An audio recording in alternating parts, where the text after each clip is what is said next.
Stenhouse up front, Buscher third, Herring in fourth. That's right, Drew Herring, and we're green. Our third green-white checker ever here at Lucas Oil Raceway. And look at Keselowski trying to protect both top and bottom. So he did a good job threading the needle, getting through those guys because, hey, look at how Drew Herring get bumped off the wall. Still bumping. Side by side with the 18. Michael McDowell, his teammate. Here we come to the white flag. This race will be official. I think Ricky Stenhouse. Look out, here goes Brian Scott heading for the wall, coming back up across the track. Wow. The race stays green for right now, down the backstretch, and it looks like Brad Keselowski is going to take this win. He's opened up the margin. So after Ricky Stenhouse dominated this race, leading 188 laps, here comes Brad Keselowski, leading 7 of them to take the win. Good job, boys. Way to get that done, Brad. Awesome job. James Buscher. So way to make something of it. Really proud of that. You guys kept working on this car all day long.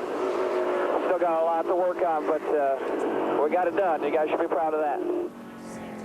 They certainly should, and so should James Buscher. Remember, he finished third 2 nights ago in the ARCA race, second in the trucks last night, second tonight in the Nationwide Series. Tell you what, with 100 laps to go, I didn't think the 22 would win the race. No, we saw that big puff of smoke, had no idea what was causing it. You see, I don't think Stenhouse is happy. Remember when Brad got into him, rode him up the track, and he's trying to catch up to him, and Brad's having none of it. It's going to be an interesting conversation, I think. Yeah, I think we'll keep the cameras on him. I was looking at the right side of the 22 of Keselowski. I don't see any marks on it, guys. That's a pretty clean right side. It doesn't look like he roughed up Ricky Stenhouse, but he drove him deep, getting down in that corner. Take a look at that. Just one little tiny mark in the back, and that's about it. All right, let's check in down with Todd Gordon. He's a happy crew chief. Well, Todd Gordon started today just looking for a third consecutive pole. You got to win. What was the key to doing this tonight? Just track position and put yourself in position there at the end. We were tight early. 6 car had us on the long runs, but we had a pretty good short run car. Knew if we got this late caution, we could get a shot at it. Brad's really good at closing the deal. Did a great job to Discount Tire Dodge. What did you think when you were watching the battle with the 22 and the 6 out there? You know, I hope we get a chance to come back to a place like this because that's good old-fashioned short track racing at its best, and done a really good job with it. That about says it all. Go to victory lane. Congratulations. Guys? Remember when Brad Keselowski started this year, a 30th at Daytona, a 34th at Phoenix? Well, he's won at Kentucky, and now he's won here tonight at Lucas Oil Raceway.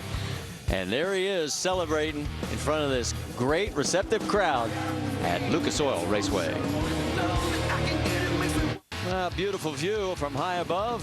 The fireworks here at Lucas Oil Raceway. And boy, would we have some fireworks in the last few laps. Let's head down to the One Main Financial Victory Lane.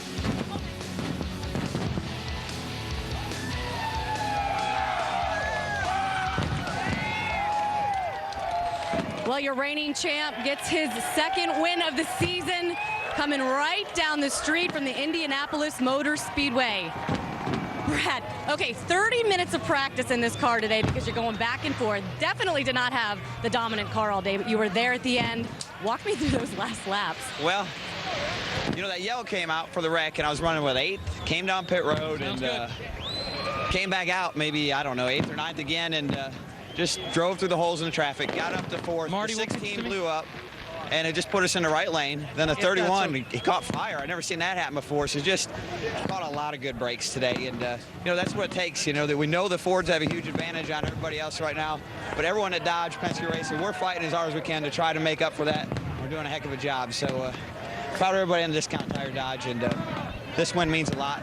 It's a track that's shutting down for the Nationwide at least, and I've been fortunate enough to win at you know, Gateway and Memphis and some of the other places, and these wins really mean a lot. I really hope that we can come back to this racetrack in the future, and just great racing all night. You had a lot of rubbing right there with Ricky Stenhouse towards the end on that last restart. Did you think it was going to get a little more aggressive than it got? Well, you know, we had to restart, and his car kind of outturned mine pretty good.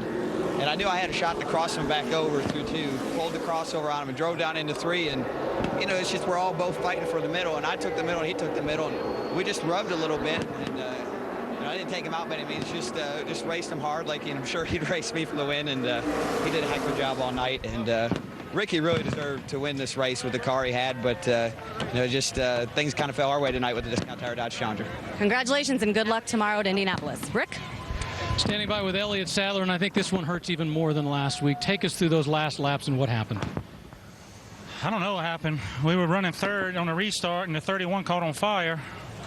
So I thought we would move up to second, and NASCAR didn't let us. They penalized us for some reason, and Brad got to go from fourth to second. So that put us in position on the inside, which is tough down there. You get a little loose, and then I just got loose under the 6 car. But I don't understand the rules yet over here in the Nationwide Series. They got us in New Hampshire, cost us 5 or 6 spots, and I'm trying to follow all the instructions, and I don't understand how you can run third, the car in front of you catch on fire, and you don't move up. So I'm not clear about the rules over here. Let's talk about the action on the track and what led to the slide. Led to what? To the slide that I just got loose underneath the 6, and the 30 was underneath me, and I was trying to hold it down to keep him down, and I just lost. It was my fault. It's a shame. My guys worked their butts off today, and we came from last to had a shot. If I had to restart it where I should have on the outside, we had a good shot to win this thing, but it just wasn't meant to be tonight. We'll just go home, regroup, and go get them next week at Iowa. For Elliott Sadler and the team, just an amazing swing of emotions. And just struggled to get the handle. All right, I'm standing by with Ricky Stenhouse Jr., who I'm sure would trade 188 laps led for a trophy right now. Take us through those last few laps. Yeah, you know, it's frustrating. I've been working on my restarts all year, and you know, they got us this last night or this night, and you know, it's just part of this great Nationwide Insurance Series, man. They got a lot of great drivers in here. Brad Keselowski's a really good driver and a little bit better on restarts than I am, but our Black Angus Beef and Cargill Mustang was obviously pretty fast all night, pretty dominant, but you can't say it's dominant when you don't win the race. But you know, we had a lot of fun out here. I think we learned a lot, and we were just a little too tight on that last restart to really roll the center and get up to them, but you know, it was a good night for us. Unofficially, you are the points leader right now. Any consolation? Oh, that's good. I mean, you know, that's what we're set out here to do is get the championship done, and you know, we got to have nights like tonight to do that, and you know, that's what this race team's about. They worked really hard all day today. They got I think they got to the track at 5:30 and working pretty solid all day. So I owe it all to those guys. All right, he's not in victory lane, but an awfully strong night for Ricky Stenhouse Jr. Leads the points by 4 over Reed Sorensen, by 25 over Elliott Sadler. All right, you heard them talking about the restarts, and I know you two were interested in the choice that was made on both of these restarts. So let's go back and show you both of them, and you guys can give your opinion. Rusty made the point that Ricky Stenhouse chose the bottom. Rusty, that was very observant. Yeah, the Stenhouse has been on the top of the racetrack all night long, and this time he decided to go to the bottom of the track, and it kind of got him boxed up there where he couldn't clear the 22 as quickly as he needed to. I really think if he had chose a top lane like he's been all night long, he'd have been okay, but I'm not for sure that was the right call.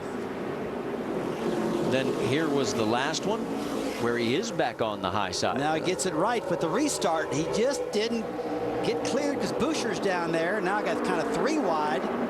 But the problem here, guys, is that Ricky Stenhouse had already damaged his car. He hit the wall off of turn 4 prior to that, and I think he took the goodness out of that car. That's one thing we didn't see. Good point, Ricky. He had the right side tore up on that 6 car. Well, with 20 laps to go, Roush Fenway was running 1, 2, and 3. They end up not even winning the race. And Jim, I think you've caught up with Carl Edwards, who finishes 5th. I certainly have. Carl Edwards was just watching the replay there, and if not for a late speeding penalty, you might have been in that mix too, huh? Yeah, that worked last week to speed on pit road. It didn't work this week. That's my fault. I mean, what happened was Ricky and Trevor were so good that I got sucked into trying too hard to beat him off of pit road. I didn't realize there was a timing line between the camera and the cone, so I goosed it over the camera to try to beat him, and I didn't know exactly what I was doing. I did the wrong thing, but my guys did a great job. Our Fastenal Mustang was good, and I think there at the end with 4 tires, all we needed was 1 more caution. It would have been a lot of fun.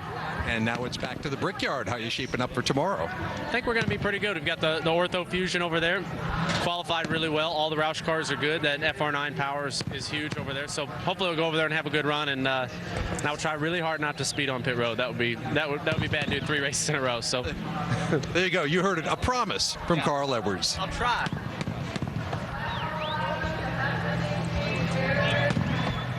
James Boucher, while Carl Edwards lost in that deal, you gained. I mean, what an amazing run for you tonight. Ultimately, to finish 2nd. Can you believe it?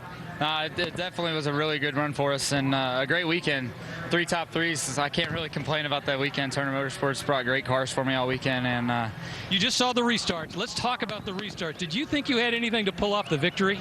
I knew our restarts were really solid, and with 25 to go, our car was a lot better than it was the rest of the race. I told Stuart Cooper that when we were sitting there on a red flag, I told him if we get the thing to cut the center and be able to turn, we'd be really, really good because we'd been tight all night. And made a big adjustment on it, and it turned, and we went straight to the front. I knew we were going to have a shot at it on those restarts, and got up there alongside the 6. I don't know if I passed him at the line or not, but I definitely had solid restarts, and it was a really fun race for me, and glad to have a good weekend for FOE and Great Clips and Wolfpack Reynolds, Dollar General, and everybody else that helps Turner Motorsports. James Busher, not a bad week. Let's see, 3rd on Thursday night in ARCA, 2nd in the truck race, 2nd tonight. It was worth the plane ticket to get here, Marty. Well, he actually was 3rd in the final results here tonight, Rick, but that's, as he said, 3 top 3s.